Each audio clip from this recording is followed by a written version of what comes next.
insofar as the chef authorities are concerned, he will be reported as an undocumented alien. It will not be sound as simple as that, because I assume he will go through a proceeding as part of the due process in the rules of the Czech Republic. Yung due process na problem, yung due process, hindi basta-basta tayo ang mga natin, hindi naman pinagawa sa mga diba?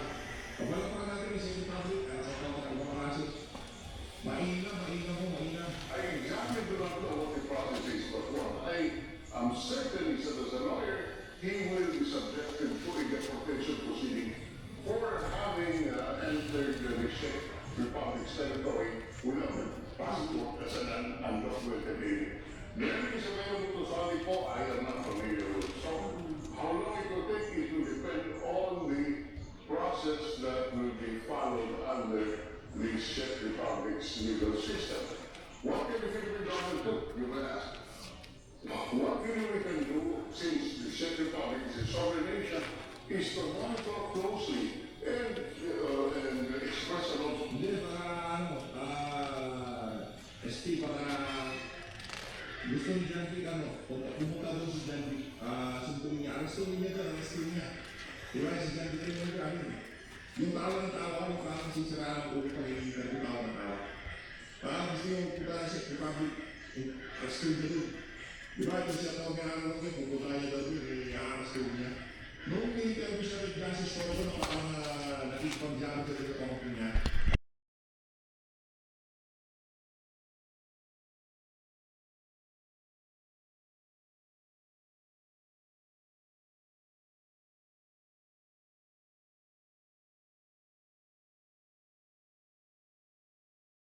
To accept a legal authority to find something that is not consistent with international law, bring them to the attention of the Czech government, but that's about all that we can do. We cannot interfere.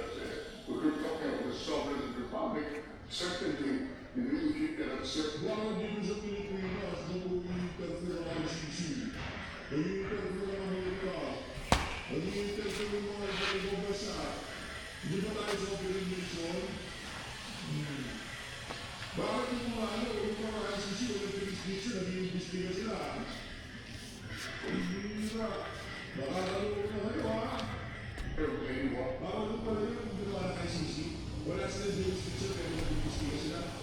Malaki mo talaga ang problema ng sa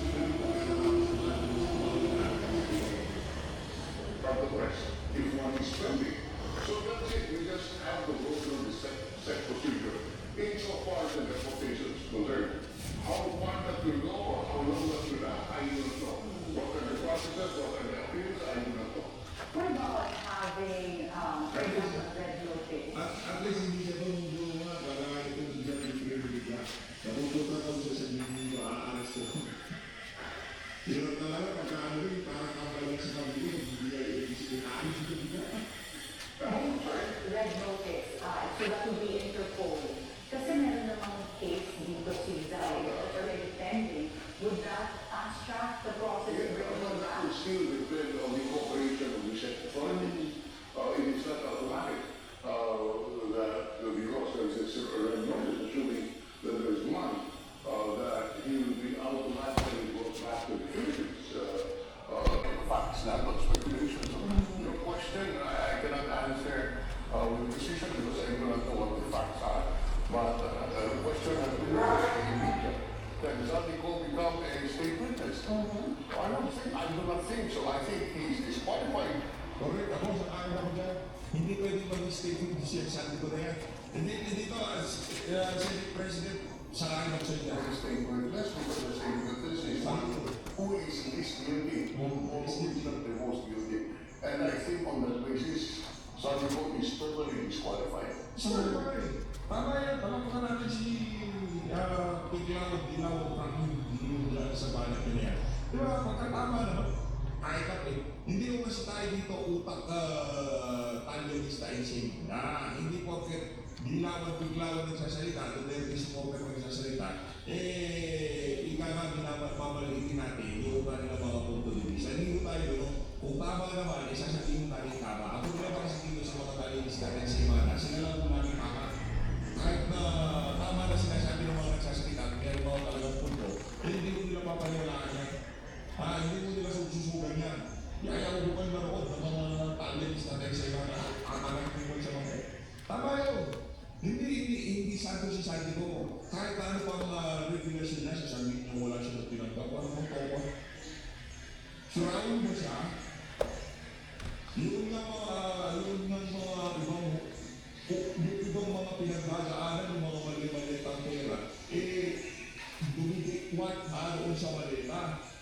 ang pinagagalingan ng malita ng hindi sa report. Sinawin mo siya.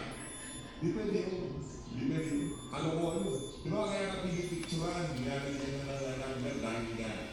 Binidekot eh. Alam mo naman, pakulong mo yung pagod ng dekot, eh, ginagin na sa nakal ng pera. Kung nanakawin mo, wala na. Di ba hindi mo nung alaman, kung ano, pakulong mo, ano kasi niya? Mamanto ko, linakaw niya. Ano linakaw niya? Yung linakaw namin. Yes. Yes. What about the key witness and how can we get his cooperation to testify on matters that he has personal knowledge of if it would implicate himself because he, as he said, is one of the most guilty. I think if he knows that accused, he will not restrict the right and self-determination for any testimony which can be used against him. So the government must produce evidence to be independent of the testimonies of Saldico. And I think there should be enough to my reading of what appears in media. Like what? Well, okay, let's face it. In the hearing of the petition for the constitutionality of the program appropriation, Senior Associate Justice Leone asked that the Department of Budget produce all the salaries. Salary is the document that was released by the funds. And all of these fund control projects are covered by salaries. So the salaries will indicate what question on the releases. So independent of the testimony of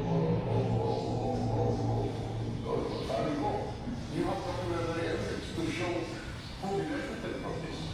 At least circumstantial evidence.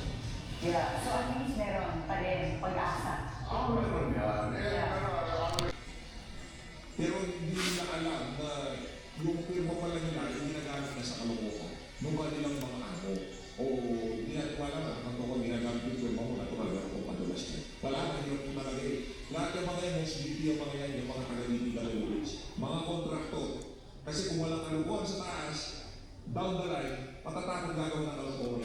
Ang pagkakagawa nyo sa DWH, blacklisted ako dito. Eh, ang problema dito, inakasangkapan nila yung mga kontraktor para isagawa yung pagnanakaw kung gusto nilang mangyari sa mga flood control project natin, mga PDP, yun ang problema. Yeah. They accepted if I read the newspaper. Yeah. I state witnesses. Like Mr. Engineer Henry Alcantara, for Yes, example. Alcantara, the minister has been accepted as state witness, so we can testify. Well, so far, 6 senators, only 6 senators have signed the partial committee report of the Blue Ribbon Committee. Do you sense that there is hesitation among other senators to implicate their colleagues in Senate? I wouldn't have passed judgment on the reasons why my former colleagues refused to sign, but it is not unusual because the legislature works through committees, and the committees are composed of several members, and they have their own judgment, and they have the mandate of the people, so they can refuse to sign, and nobody can compel them to sign. That is where it is, and it's just public opinion that can compel them to change their minds. But when I was in the Senate, it has happened several times where, because of lack of majority of the committee signing, the prospective report was never brought to the plenary, and therefore the Congress ignored it, so the only proceedings there were considered as having been shown. Most recent example, the Farmally case. If you what they call the Farmally case did not reach the floor. Why? Because a majority of the senators refused to sign. And they refused to sign because they saw the name of former President Duterte as part of the report. So, I was there and they refused. So what they knew? Nothing. Because that's how it works. That's a collegial body works. That's how it works. And the Senate works through committees. There is no senator who can speak for the Senate except the committees. Pero hindi ba sayang after spending so many days, actually it took months to even get to this partial report that it would just only be shelved or archived. Is there any use to that It's not much no political consequences. Theoretically, the referee says you did not, or you will not prove your money, then you can punish the legislator with a referee. Are you satisfied with the way the Blue Ribbon conducted hearings when it comes to the flood control crew? And what would be your unsolicited advice to Senate President Pro Tempore Ping Lacson? But before you answer this question, we'll have to take a short break. Continue our conversation with former Senate President Frank Ingridon. Senate President Frank, are you satisfied so far with the way the Blue Ribbon Committee conducted the flood control investigation? And what would be your unsolicited advice to Senate President Ping Lacson? I am fully satisfied with the way Ping has been conducting the hearings. No senator could have done it better. But he should Teka lang, dyan naman ako hindi sasakayin sa iba. Nakakatawa na ako ng si Bersamin. Ang laban na pangalan hindi niya pinatawag. Merong isa senador magagawa na mas maigit niya sa trabaho niya na yan. Alam niyo kung sino yan. Senator, buta rin ang kulit. Paano pangalan tayo? Unfortunately, the majority of the individual people on the state that side. You know, Kung ginawa niya trabaho niya na maigit, hindi ka ba nagkataon kung ginawa niya trabaho niya na maigit, paano hindi siya nakapirma? Kaya hindi pumirma kasi hindi niya ginawa na maigit yung trabaho niya. Yun ang problema. I was confronted with a similar situation in Parliament when Dick Gordon, my friend, became chairman. And the majority did not sign the committee report also because it mentions a certain name. So I told Dick, Senator Dick, we can call that person and John Doe first.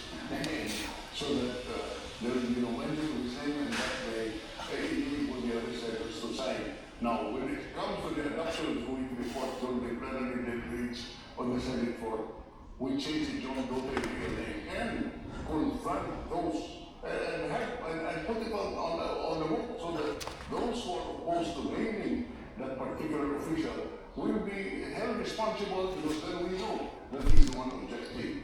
So, but you know, Senator Dick felt that he could do it, but my assessment was correct. We were not able to adopt a committee report because the majority refused to sign because of the mention of a particular official.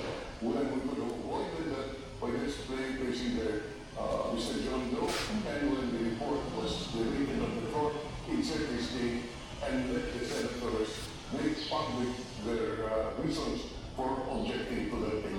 So your advice to Chairman and Senate President Pro Tempore Ping Lacson is tanggalin muna yung names ng mga senators. That's correct. That's correct. What my advice, you're asking for Mr. Vice President, it will be adopted, I do not know what. He can just place John Doe in Subscribe. Masaya na muna yan sa mga susumali sa ating community join boto natin sa lupa. Ito, iputuloy na mo itong si Senior Associate Justice Marvin Piguel ng kanyang interpretation. Doon sa nagkakaon ng argument, para ulan mong natin ang video. Ako, si Lucio General, kasi ni Marcos Julio yung mga kumari. So again, I first flashed a slide containing the approvals of the 2024 unappropriate unprogrammed allocations. Require the certificate